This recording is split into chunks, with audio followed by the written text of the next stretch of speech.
고요한 배경 음악 사랑하는 여러분, 잠시 모든 것을 멈추고 제 이야기에 귀를 기울여 주시겠습니까? 만약 오늘 당신의 인생의 영원이 시작된다면, 바로 이 순간 마지막 숨을 내쉬게 된다면, 당신의 영혼이 어디로 향할지 확신할 수 있으신가요? 어렵고 무거운 질문이라는 것을 압니다. 하지만 우리 모두가 결코 외면할 수 없는 진실이기도 합니다. 천국은 실제하고 지옥 또한 실제합니다. 그리고 우리는 믿든 믿지 않든 매일 이 두 영원한 공간 중 한 곳을 향해 한 걸음씩 더 가까워지고 있습니다. 하지만 여기에 놀라운 소식이 있습니다. 성경은 우리를 어둠 속에 홀로 내버려 두지 않습니다. 성경은 우리가 진정으로 천국을 향한 길을 걷고 있는지 아닌지를 보여주는 명확하고 강력하며 부인할 수 없는 증거들을 제시합니다. 오늘 우리는 그 6가지 증거를 함께 탐험해보고자 합니다. 이야기가 끝날 무렵 여러분은 더 이상 의심이나 두려움 속에서 살지 않아도 될 것입니다. 하나님 앞에서 당신이 어디에 서 있는지 정확히 알게 될 것입니다. 저는 그저 위로가 되는 말이나 막연한 추측을 나누려는 것이 아닙니다.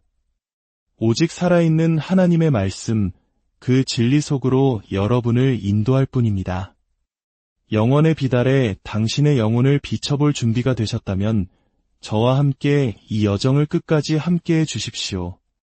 지금부터 듣게 될 이야기가 당신의 운명을 영원히 바꿀 수도 있기 때문입니다. 본격적인 이야기에 앞서 만약 이 메시지가 당신의 마음에 깊은 울림을 준다면 잠시 시간을 내어 저희의 사역에 동참해 주시기를 부탁드립니다. 좋아요를 눌러 당신의 믿음을 세상에 선포하고 이 영상을 공유하여 아직 길을 찾지 못한 영혼들에게 하나님의 빛이 닿게 해주세요. 구독을 통해 이 믿음의 여정에 동행해 주신다면 당신의 삶에 하나님의 크신 축복이 언제나 함께하기를 간절히 기도하겠습니다. 이제 우리가 죽음 이후 천국에 가게 될 것을 보여주는 첫 번째 증거부터 시작하겠습니다. 첫 번째 증거는 당신이 예수 그리스도를 당신 삶의 주인이자 영원한 생명, 즉 영생은 그리스도에 대해 단순히 알고 있는 사람에게 주어지는 보상이 아니라 그분께 진정으로 속한 사람에게 주어지는 선물입니다. 당신은 예수님의 이름을 알 수도 있고 그분에 대한 수백 편의 설교를 들었을 수도 있습니다. 하지만 당신의 마음이 단 한 번도 그분 앞에 온전히 무릎 꿇은 적이 없다면 당신은 여전히 천국의 문 밖에 서 있는 것입니다. 성경 요한복음 3장 36절은 이렇게 말씀합니다. 아들을 믿는 자에게는 영생이 있고 아들에게 순종하지 아니하는 자는 영생을 보지 못하고 도리어 하나님의 진노가 그 위에 머물러 있느니라. 여기서 믿는다는 것은 단순히 머리로 동의하는 지적인 행위가 아닙니다. 그것은 영혼 깊은 곳에서부터 나오는 완전한 항복이며 마치 물에 빠진 사람이 자신을 구해줄 유일한 밧줄을 붙잡듯 온 마음을 다해 신뢰하는 것입니다. 예수님 곁 십자가에 달렸던 한강도의 모습을 기억해 보십시오. 누가복음 23장에 기록된 그의 이야기는 우리에게 큰 울림을 줍니다. 그에게는 선한 일을 할 시간이 없었고 예배에 참석할 기회도 정교한 종교의식을 치를 여유도 없었습니다. 하지만 그는 죽음의 문턱에서 상하고 겸손한 마음으로 예수님을 향해 고백했습니다. 예수여, 당신의 나라에 임하실 때에 나를 기억하소서. 그러자 예수님께서 대답하셨습니다. 내가 진실로 내게 이르노니 오늘 내가 나와 함께 낙원에 있으리라. 그는 자신의 행위로 구원받은 것이 아닙니다. 그는 죄를 용서할 권세를 가지신 유일한 분에게 온전히 의탁한 그 믿음으로 구원받았습니다. 상한 심령과 단순하지만 깊은 믿음, 마음에서 우러나온 간절한 외침만으로 천국의 문을 열기에 충분했던 것입니다. 여러분은 저 강도와 같습니까? 당신의 마음 가장 깊은 곳에서 예수님을 세상의 구원자일 뿐만 아니라 바로 나의 삶의 주인으로 진정으로 인정하셨습니까? 사도행전 4장 12절은 우리에게 상기시킵니다.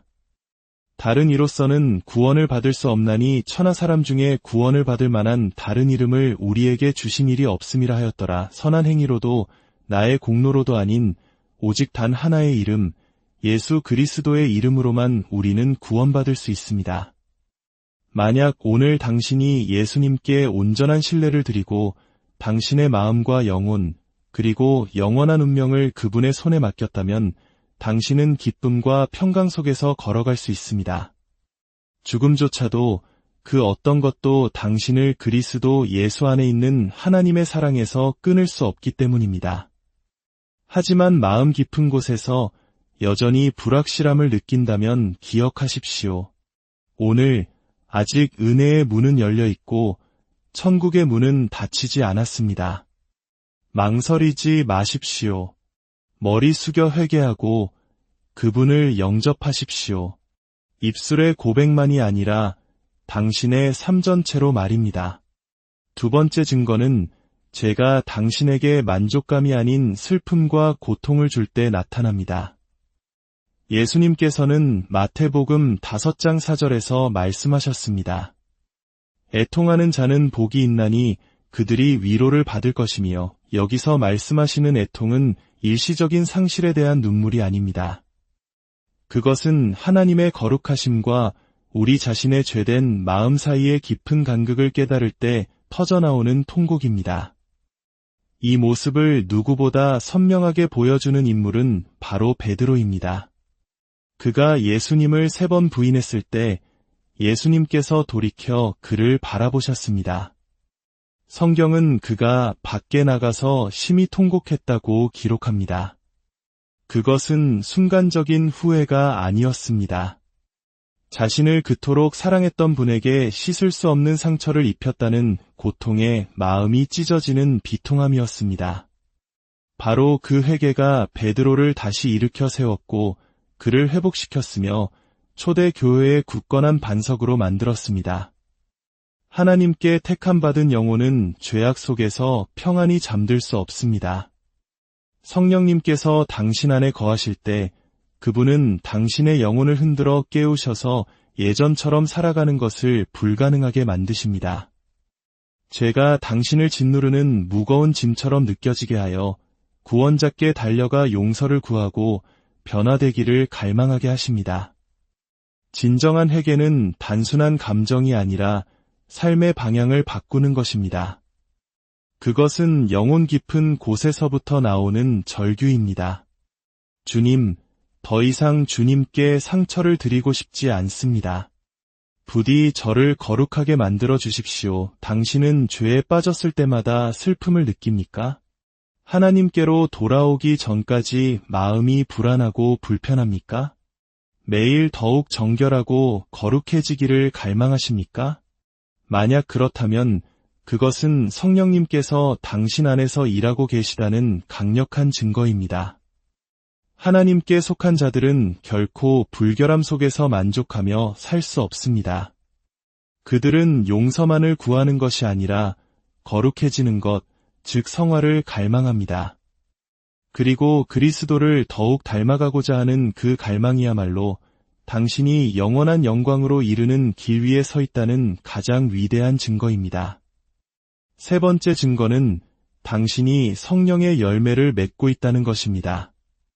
만약 당신이 진정으로 예수 그리스도를 삶의 주인으로 받아들였다면 당신이 살아가는 방식을 통해 부인할 수 없는 증거들이 나타나게 됩니다.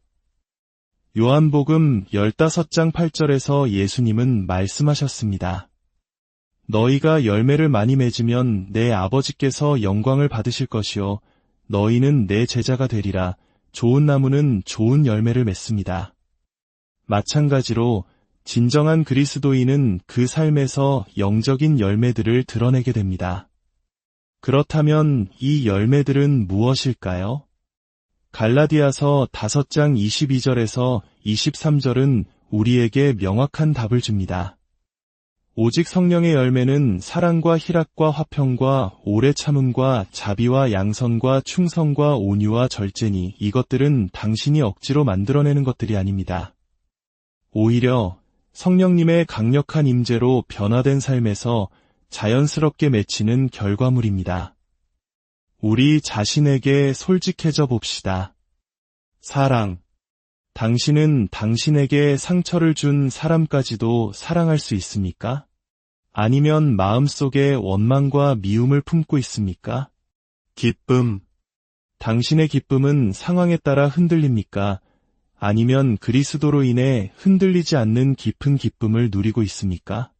평강. 당신은 역경 속에서도 하나님을 신뢰합니까?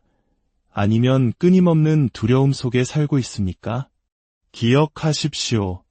선한 행위가 당신을 구원하는 것이 아닙니다. 에베소서 2장 8절에서 9절은 선포합니다. 너희는 그 은혜에 의하여 믿음으로 말미암아 구원을 받았으니 이것은 너희에게서 난 것이 아니요 하나님의 선물이라. 행위에서 난 것이 아니니 이는 누구든지 자랑하지 못하게 함이라. 구원은 개인의 노력으로 얻는 성취가 아니라 전적인 하나님의 선물입니다. 하지만 이것을 반드시 깨달아야 합니다. 만약 당신이 진정으로 구원받았다면 당신의 삶은 그 구원을 반영하게 될 것입니다. 야고보서 2장 17절은 말합니다. 이와 같이 행함이 없는 믿음은 그 자체가 죽은 것이라 살아있는 믿음은 반드시 행동을 낳습니다. 구원받기 위한 행동이 아니라 이미 구원받았다는 증거로서의 행동입니다. 만약 스스로 그리스도인이라고 말하면서 삶의 아무런 변화도 열매의 증거도 하나님을 기쁘시게 하는 삶을 살고자 하는 소망도 없다면 당신은 자신의 마음을 깊이 점검해 보아야 합니다. 나의 믿음은 정말 살아있는 믿음인가? 우리 중 누구도 하룻밤 사이에 완벽해지지 않습니다. 우리 모두는 넘어지고 치열한 영적 전쟁을 겪습니다. 하지만 더 중요한 질문은 이것입니다. 당신은 성령의 열매를 맺고 있습니까? 매일 예수님을 더 닮아가기를 소망합니까? 죄를 지었을 때 깊은 후회와 함께 그분께로 돌아가고 싶어 합니까? 당신의 마음속에서 인내와 친절함, 온유함이 자라나고 있는 것을 봅니까? 그것이 바로 성령님께서 당신의 삶에서 일하고 계시다는 증거입니다. 오늘 스스로에게 정직하게 물어보십시오. 내 삶에 저 영적인 열매들이 맺히고 있는가? 비록 작고 희미한 변화일지라도 그것은 성령님께서 당신 안에 살아계시다는 귀중한 증거이며 예수님께서 두 팔 벌려 당신을 기다리시는 천국을 향해 걷고 있다는 강력한 표지입니다. 네 번째 증거는 당신이 주변 사람들을, 심지어 당신에게 상처를 준 사람들까지도 당신 자신처럼 사랑한다는 것입니다. 이것은 신앙생활의 사소한 부분이 아닙니다. 이것이야말로 신앙의 가장 핵심적인 본질입니다. 성경 요한복음 15장 12절은 말씀합니다. 내 계명은 곧 내가 너희를 사랑한 것 같이 너희도 서로 사랑하라 하는 이것이니라. 예수님은 사랑에 대해 가르치기만 하신 것이 아니라 직접 그 사랑을 사셨고 십자가에서 피 흘리심으로 그 사랑을 증명하셨습니다. 만약 당신이 사랑하지 않는다면 당신은 하나님의 본성 자체를 거부하는 것입니다. 예수님께서는 또한 마태복음 5장 44절에서 말씀하셨습니다. 나는 너희에게 이르노니 너희 원수를 사랑하며 너희를 박해하는 자를 위하여 기도하라. 당신을 사랑하는 사람을 사랑하는 것은 쉽습니다. 하지만 원수를 사랑하는 것, 그것이야말로 하나님의 은혜에 의해 만져진 영혼의 표식입니다. 그것은 우리의 본능적인 감정을 초월하는 사랑이며 십자가 위에서 아버지, 저들을 사하여 주옵소서. 자기들이 하는 것을 알지 못함이니이다. 라고 기도하셨던 예수님 자신을 반영하는 사랑입니다. 진정한 사랑은 부드러운 말이나 예의 바른 행동에 그치지 않습니다. 그것은 인내하는 행동과 조건 없는 용서, 그리고 받을 자격이 없는 사람에게조차 베푸는 친절함을 통해 조용히 흘러가는 강물과 같습니다. 사랑은 자신의 유익을 구하지 않으며 잘못을 기억하지 않고 다른 사람이 변하기를 기다렸다가 시작되지 않습니다. 다른 사람이 당신을 실망시킬 때 인내합니까? 당신에게 아무것도 갚아주지 않는 사람에게도 친절을 베풉니까? 상처의 고통이 여전히 남아있음에도 불구하고 용서합니까? 하나님께서 우리에게 요구하시는 사랑은 선택적인 감정이 아니라 우리가 그분께 속해 있다는 살아있는 증거입니다. 베드로전서 4장 8절은 우리에게 상기시킵니다. 무엇보다도 뜨겁게 서로 사랑할지니 사랑은 허다한 죄를 덮느니라. 하나님의 은혜로 변화된 삶의 가장 위대한 증거는 바로 사랑하는 마음, 지치지 않고 이기심 없이 그분의 영광스러운 빛에 녹아들 때까지 사랑하는 그 마음이라는 것을 기억하십시오. 5번째 증거는 당신이 믿음을 끝까지 지키기 위해 싸운다는 것입니다. 솔직히 말해 예수님을 따르는 여정 내내 믿음을 지키는 것은 결코 쉬운 일이 아닙니다. 성경은 이 사실을 결코 숨기지 않습니다. 수많은 투옥과 매질, 배신을 견뎌냈던 사도 바울은 디모데후서 4장 7절에 이렇게 썼습니다. 나는 선한 싸움을 싸우고 나의 달려갈 길을 마치고 믿음을 지켰으니 이것은 자랑이 아니라 피와 눈물을 흘리면서도 결코 믿음을 놓지 않았던 한 전사의 증언이었습니다. 믿음을 지키기 위해 싸운다는 것은 평탄한 날들을 잘 지내는 것이 아니라 어둠이 당신의 영혼을 뒤덮을 때 굳건히 서 있는 것을 의미합니다. 세상이 당신을 조롱하고 사랑하는 사람들이 등을 돌리고 당신의 기도가 허공에 흩어지는 것처럼 느껴질 때 바로 그때가 진정한 믿음이 시험받는 순간입니다. 만약 당신의 믿음이 모든 것이 순조로울 때만 강하다면 그것은 아직 견고한 믿음이 아닙니다. 하지만 당신 안에 모든 것이 포기하고 싶다고 소리칠 때조차 하나님께 매달린다면 그것이야말로 천국에 속한 자들의 표식입니다. 예수님께서는 생명으로 인도하는 길이 좁고 험난하다고 경고하셨습니다. 그분의 제자들이 고난을 피할 것이라고 약속하지 않으셨지만 세상 끝날까지 그들과 함께 걸으실 것이라고 약속하셨습니다. 많은 사람들이 처음에는 기쁨으로 말씀을 받지만 말씀 때문에 환난이나 박해가 일어날 때에는 곧 넘어진다고 성경은 말합니다. 바다가 잔잔할 때는 누구나 믿을 수 있습니다. 하지만 폭풍이 몰아칠 때 믿음을 지키는 것은 오직 주님을 진정으로 사랑하는 자들뿐입니다. 당신은 오늘 싸우고 있습니까? 모든 것을 포기하고 싶은 날들이 있지만 그럼에도 불구하고 무릎 꿇고 기도하며 성경을 읽고 눈물 가득한 마음으로 하나님을 찬양하고 있습니까? 만약 그렇다면 당신은 천국에 들어갈 자의 표식을 지니고 있는 것입니다. 주님의 이름을 위해 당신이 견디는 모든 눈물과 모든 싸움은 하늘에 기억되기 때문입니다. 하나님은 이 싸움에 당신을 혼자 두지 않으십니다. 그분은 당신을 그분의 왕국을 위한 강한 용사로 연단하고 계십니다. 야고보서 1장 2절에서 4절은 믿음의 시련이 인내를 만들어내고 인내는 우리를 온전하게 이끈다고 말합니다. 당신이 극복하는 모든 어려움, 하나님께 올려드리는 모든 고통은 이의 면류관을 향한 한 걸음입니다. 사랑하는 여러분, 결코 포기하지 마십시오. 오늘의 싸움이 당신의 영원한 상급을 훔쳐가게 두지 마십시오. 계속 싸우십시오. 천국은 끝까지 믿음을 지키는 자들의 것이기 때문입니다. 6번째 증거는 당신이 천국에 대한 흔들리지 않는 소망을 가지고 있다는 것입니다. 진정으로 하나님께 속한 영혼은 이 잠시뿐인 세상에서 영원한 안식을 찾을 수 없습니다. 그들의 마음 깊은 곳에서는 조용한 부름이 울려 퍼집니다. 그것은 땅에서부터 오는 부름이 아니라 하늘로부터 오는 부름입니다. 그들은 이곳에 속한 자들이 아니라 본향인 천국을 향해 나아가는 순례자일 뿐입니다. 빌립보서 3장 20절은 말씀합니다.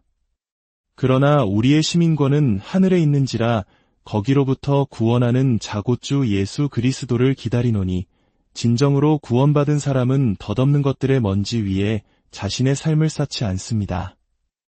그들은 이 세상의 모든 성취와 영광이 아침 해 앞에 안개처럼 결국 사라질 것을 압니다. 요한일서 2장 15절은 또한 강력하게 경고합니다. 이 세상이나 세상에 있는 것들을 사랑하지 말라. 누구든지 세상을 사랑하면 아버지의 사랑이 그 안에 있지 아니하니 이 세상이 아무리 화려해 보여도 그것은 마지막 커튼콜을 앞둔 짧은 연극에 불과합니다. 육신에 속한 것들, 야망과 정욕, 교만은 날마다 썩어 없어지고 있습니다. 하지만 영원한 것을 위해 사는 사람들은 영생을 향해 꾸준히 걸어가고 있습니다. 이것은 그리스도인들이 삶의 모든 기쁨을 거부한다는 의미가 아닙니다. 하지만 그들은 분별할 줄 압니다. 찰나의 달콤함이 그들의 영적인 시야를 가리도록 허락하지 않습니다. 돈, 지위, 명예, 모든 것은 스쳐 지나가는 바람처럼 사라질 것입니다. 하지만 사랑과 신실함, 그리고 하나님의 나라를 향한 헌신은 하늘의 보물창고에 있는 귀한 보석처럼 영원히 남을 것입니다. 사도 바울은 골로새서 3장 2절에 썼습니다. 위의 것을 생각하고 땅의 것을 생각하지 말라. 하나님께 속한 사람은 세상의 끝없는 소용돌이에 휩쓸리지 않습니다. 그들의 눈은 항상 위를 향해 그리스도께서 영광 중에 그들을 기다리시는 곳을 향해 있습니다. 그들은 죽음을 두려워하지 않습니다. 왜냐하면 그들에게 죽음은 결코 쇠하지 않는 영원한 삶으로 들어가는 문일 뿐이기 때문입니다. 그들의 마음은 세상의 보물에 대한 흥분으로 가득 찬 것이 아니라 시들지 않는 하늘의 상급에 대한 갈망으로 가득 차 있습니다. 오늘 조용히 앉아 당신의 마음 깊은 곳을 들여다보십시오. 무엇이 보입니까? 여전히 이 세상에 미련을 두고 매달리는 영혼입니까? 아니면 아버지의 집으로 돌아가기를 갈망하는 마음입니까? 천국은 막연한 꿈이 아닙니다. 그것은 영원한 생명을 붙잡기 위해 세상을 버린 예수 그리스도께 속한 모든 이들을 기다리는 실제입니다. 만약 당신의 마음속에서 작은 부르심이라도 아주 희미한 속삭임이라도 느껴진다면 그 부름에 응답하십시오. 하나님은 당신에게 위대한 업적이나 흠없는 기록을 가져오라고 요구하지 않으십니다. 그분은 오직 당신의 마음을 원하십니다. 회개할 줄 알고 그분을 갈망하며 신뢰할 줄 아는 마음을 말입니다. 오늘 그분께로 나아가십시오. 천국은 길을 잃었음을 알고 집으로 돌아오기를 갈망하는 자들을 위해 활짝 열려 있기 때문입니다. 사랑하는 여러분, 우리는 방금 천국을 향해 나아가는 영혼의 6가지 신성한 증거들을 살펴보았습니다. 이제 이 말씀을 마치기 전에 잠시 멈추어 당신의 마음 깊은 곳에서부터 솟아오르는 조용한 음성에 귀 기울여 주시기를 부탁드립니다. 이것은 단순한 설교가 아니라 창조주로부터 온 초대장이기 때문입니다. 당신을 조건 없는 사랑으로 사랑하시는 분, 더 이상 눈물도 고통도 이별도 없는 곳에 당신을 위한 처소를 예비하신 분의 초대입니다. 그분께 받아들여지기 위해 완벽할 필요는 없습니다. 오직 진실하기만 하면 됩니다. 상한 심령과 아주 작은 겨자씨, 한 알만한 믿음만으로도 온 천국을 움직이기에 충분합니다. 더 이상 미루지 마십시오. 당신의 마음이 차갑게 식을 때까지 기다리지 마십시오. 천국은 강한 자들을 위한 보상이 아니라 자신이 하나님을 필요로 함을 하는 자들을 위한 본향입니다. 오늘 찰나의 순간이라도 당신의 마음이 움직이고 눈에 눈물이 고인다면 그것은 우연이 아니라 성령님께서 당신을 집으로 부르시는 것임을 아십시오. 그 부르심에 응답하십시오. 그리스도께서 자신의 피로 사신 영생의 선물을 붙잡으십시오. 그리하여 언젠가 이 생의 문이 닫힐 때 당신은 어둠 속으로 들어가는 것이 아니라 예수님께서 두 팔 벌려 당신을 기다리시는 영원한 빛 속으로 들어가게 될 것입니다. 이 메시지가 당신의 마음에 감동을 주었다면 부디 혼자만 간직하지 마십시오. 좋아요를 눌러 담대한 믿음의 선포를 하시고 이 메시지를 공유하여 길을 찾는 영혼들에게 하나님의 말씀의 빛이 닿게 해주십시오.